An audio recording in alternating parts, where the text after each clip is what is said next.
আমরা আরো বিস্তারিত আলোচনা করব। প্রাক্তন বায়ুসেনা আধিকারিক বিভাস রায়চৌধুরী সরাসরি আমাদের সঙ্গে রয়েছেন সরাসরি। স্বাগত জানাবো আপনাকে রিপাবলিক বাংলাতে। বিভাস বাবু, যে মর্মান্তিক দুর্ঘটনা সত্যি ভাষায় প্রকাশ করার কোনো জায়গা নেই, কিন্তু আপনি প্রাক্তন বায়ুসেনা আধিকারিক, অর্থাৎ দীর্ঘদিন এটাই আপনার কর্মজগৎ ছিল। এই যে দুর্ঘটনা, এই দুর্ঘটনা কি আগে থেকে কোনোভাবে আঁচ পাওয়া সম্ভব ছিল?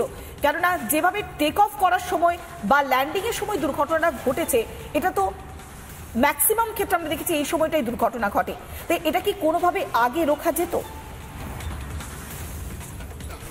আমরা আবার যোগাযোগ করার চেষ্টা করব। তবে যে ছবিটা দেখাচ্ছি সেই ছবিটা রীতিমতো গায়ে কাটা দিচ্ছে, হাড়হিম করা ছবি। যখন টেক অফ করলো, রানওয়ে থেকে উড়ে গেল বিমানটি, আর তার ঠিক কয়েক সেকেন্ড পরেই একেবারে সিভিল হাসপাতালের যে হস্টেল, বজ হস্টেলে গিয়ে সরাসরি ধাক্কা দিল বিমানটি। আর তারপরে সবটা শেষ। তারপরে ধূলিসাৎ হয়ে গেল সিভিল হাসপাতালের যে হস্টেল বিল্ডিংটা, আবার অন্যদিকে এই AI-171 বিমানটি। আমরা আরো বিস্তারিত কথা বলবো। প্রাক্তন বায়ুসেনা আধিকারিক বিভাস রায়চৌধুরী সরাসরি রয়েছেন আমাদের সঙ্গে। স্বাগত জানাবো আপনাকে রিপাবলিক বাংলাতে। দীর্ঘদিন আপনি কর্মজগৎ হিসেবে বায়ুসেনা আধিকারিক হিসেবে কাজ করেছেন। আমরা দেখলাম যে যখন আহমেদাবাদ থেকে টেক অফ করলো বিমানটি, ম্যাক্সিমাম ক্ষেত্রে দেখেছি টেক অফ আর ল্যান্ডিং এর ক্ষেত্রেই দুর্ঘটনা ঘটে। আর এই বিমানটি 1.5 ঘন্টা ডিলে হয়েছিল যান্ত্রিক ত্রুটির কারণে। তাহলে কি আগে থেকেই বিষয়টি যদি রোখার মতো কোনো পদক্ষেপ কি নেওয়া যেত, যেহেতু 1.5 ঘন্টা ডিলে করা হয়েছিল যান্ত্রিক ত্রুটির কারণে? অ্যাকচুয়ালি দেখুন, যে কোনো বিমান যখন উড়ানের জন্য রেডি হয়, ফ্লাইং এর জন্য যখন রেডি হয়, তার আগে একটা থরো চেক হয়। রেগুলার চেক যেরকম হতে থাকে, তেমনি ফ্লাইং এর আগে প্রি ফ্লাইট চেক একটা হয়। সাধারণত সেই চেকে যদি কোনো সমস্যা দেখা দেয়, তাহলে ফ্লাইট ডিলে হয়। এই ক্ষেত্রে যেহেতু বলা হচ্ছে যে লেট হয়েছিল, তার মানে নিশ্চয়ই কোনো প্রবলেম ছিল, এবং সেটা রেকটিফাই করে তবেই ফ্লাইং এর জন্য প্লেনটাকে রেডি বলে ডিক্লেয়ার করা হয়েছিল। তাহলে বিভাসবাবু, যখন একটা ত্রুটি ধরা পড়েছিল, সেই ত্রুটিটা কি পুরোপুরি সারানো হয়েছিল, নাকি সেই ত্রুটিপূর্ণ অবস্থাতেই যাত্রাটা শুরু হয়েছিল? কারণ আমরা দেখলাম যে টেক অফ মাত্র কয়েকটা সেকেন্ড পরে এই মর্মান্তিক পরিস্থিতি তৈরি হলো কিভাবে? এখানে দুটো জিনিস একসঙ্গে গুলিয়ে ফেললে হবে না। গ্রাউন্ডে যে চেকগুলো হয়, সেগুলো কিন্তু ফ্লাইট কন্ডিশনে যে চেক তার থেকে আলাদা। গ্রাউন্ড কন্ডিশনে যদি কোনো ত্রুটি থেকে থাকে, সেটা রেকটিফাই না করে কখনোই প্লেন ফ্লাইং এর জন্য যায় না। এটাই মানে ফ্লাইট সেফটি রুলস।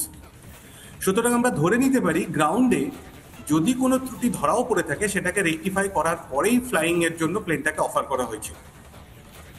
আর টেক অফের পরেই অ্যাক্সিডেন্টটা হলো, সেটা কারণ এখন ইনভেস্টিগেশন, স্পেশালি ব্ল্যাক বক্সের যে ডেটা, সেই ডেটা অ্যানালিসিস না করলে এখনই কিছু বলা যাবে না যে কি থেকে হয়েছিল। তবে আমি এটা শিওর যে কোনো ফ্লাইং এজেন্সি ত্রুটিপূর্ণ প্লেন দিয়ে কখনো কোনো ফ্লাইং স্টার্ট করে না। বিভাসবাবু, এই যে এয়ার ইন্ডিয়ার যে সিইও কে একাধিকবার প্রশ্ন করা হয়েছিল আমাদের তরফ থেকে, কেননা একাধিক শোকজ লেটার পেয়েছিল এয়ার ইন্ডিয়া, তারপর কোনো কিছু জবাব দেওয়া হয়নি। আর এই যে বোয়িং 787 যে ড্রিম লাইনার, এ নিয়ে তো একের পর এক অভিযোগ সামনেও ছিল। এয়ার ইন্ডিয়ার যে শোকজ লেটার, সে সম্বন্ধে আমার মন্তব্য করাটা ঠিক না। ওটা একটা অন্য লেভেলের কমিউনিকেশন গভর্নমেন্টের সাথে এজেন্সি। আমি ড্রিম লাইনারের সম্বন্ধে বলি। ড্রিম লাইনার যখন থেকে সার্ভিসে এসছে, 2011 থেকে মোটামুটি কমার্শিয়াল ফ্লাইংয়ে রয়েছে, এবং যে প্লেনটা কালকে ক্র্যাশ করেছে সেটার বয়স মাত্র 10-11 বছর। 10-11 বছর একটা প্লেনের যে ফ্লাইং লাইফ, তাতে কিছুই না, খুব মানে একে নতুন বলা যেতে পারে। ড্রিম লাইনারে যে ইনিশিয়ালি প্রবলেম দেখা দিয়েছিল, সেটা ব্যাটারি রিলেটেড। ব্যাটারি যে লিথিয়াম আয়ন ব্যাটারি ছিল, সেই ব্যাটারিতে কিছু সমস্যা ছিল। বাট যতদূর আমার জানা, সেটা হচ্ছে এই সমস্ত সমস্যাগুলো ওরা রেকটিফাই করে তবেই বিমানকে বাজারে বিক্রি করেছিল। এটা তো এক ধরনের ব্যবসা, যা বোয়িং বানায়, কিন্তু বোয়িং ওরাই না, বোয়িং বানিয়ে এয়ারলাইন্সকে বিক্রি করে। যখন আমরা দেখলাম যে টেক অফ করলো, তারপরে কিন্তু পাইলট হচ্ছে মেডে কল করেছিলেন, অর্থাৎ তিনি সাহায্য চাইছিলেন, যে বুঝতে পেরেছিলেন যে একটা কঠিন পরিস্থিতি তিনি মুখোমুখি হচ্ছেন। আবার আমরা দেখেছিলাম যে ফুয়েলটা ভর্তি ছিল, যেহেতু লন্ডন যাবেন, 5 ঘন্টা যাত্রা করবেন। সেই যে মর্মান্তিক যে পরিস্থিতিটা তৈরি হলো, এক্ষেত্রে যে ফুয়েলটা অতিরিক্ত থাকার কারণেও কি হতে পারে, নাকি পাইলট আগে থেকে যখন বুঝতে পেরেছিলেন সেই কারণে তো তিনি মেডে কলটাও দিয়েছিলেন? না, অতিরিক্ত ফুয়েল থাকার জন্য অ্যাক্সিডেন্ট হয়েছে এটা বলা ঠিক না, কারণ ফুয়েল এর ক্যাপাসিটি যদি আপনি ড্রিমলাইনারের বিস্ফোরণের যে অভিঘাতটা আমরা দেখলাম যে একেবারে পুরো তছনছ হয়ে গিয়েছে, পুরো ধ্বংসলীলা, যেটা বলতে চাই যে সিভিল যে হাসপাতালের যে হস্টেল বিল্ডিংটা সেটাও পুরোপুরি ভস্মীভূত হয়ে গিয়েছে। মানে এতটা অভিঘাত কি জ্বালানি বেশি থাকার কারণে হতে পারে? না, দেখুন, আহমেদাবাদ থেকে লন্ডন যেতে গেলে যে যে পরিমাণ ফুয়েল লাগে সেই ফুয়েল তো ওকে নিতেই হবে, এবং সেটা কখনোই বলা যায় না যে ফুয়েলের জন্য অ্যাক্সিডেন্ট হয়েছে। কিন্তু অ্যাক্সিডেন্ট হওয়ার পরে গ্রাউন্ডে যে ধ্বংসটা হয়েছে তার পেছনে ফুয়েলের তো নিশ্চয়ই একটা রোল আছে, কিন্তু সেটা তো অ্যাভয়েড করা যায় না।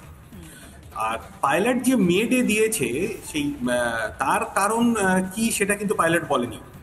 হাইড্রোলিক ফেল হতে পারে, কন্ট্রোল ফেল হতে পারে, পাওয়ার ফেল হতে পারে, বাট পাওয়ার ফেল হওয়ার চান্সটা কম, কারণ পাইলটের সঙ্গে এটিসির যোগাযোগ ছিল, তার মানে সাপ্লাই রেডিও কমিউনিকেশন ফেল হয়নি।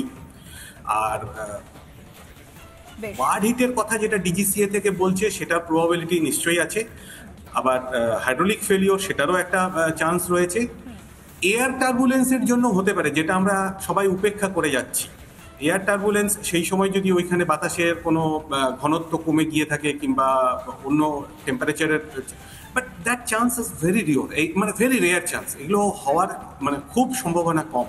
একদমই বিভাসবাবু, একাধিক সম্ভাবনার কথা উঠে আসছে, কিভাবে ঘটলো এই দুর্ঘটনা, এটা এখন সব থেকে বড় প্রশ্ন। তবে ব্ল্যাক বক্স উদ্ধার করা সম্ভব হয়েছে, সেই ব্ল্যাক বক্স খতিয়ে দেখার পর সিদ্ধান্ত নেওয়া যাবে বা তারপরেই জানা যাবে কিভাবে দুর্ঘটনা ঘটলো। অনেক ধন্যবাদ। আমরা কথা বলছিলাম প্রাক্তন বায়ুসেনা আধিকারিক বিভাস রায়চৌধুরীর সঙ্গে।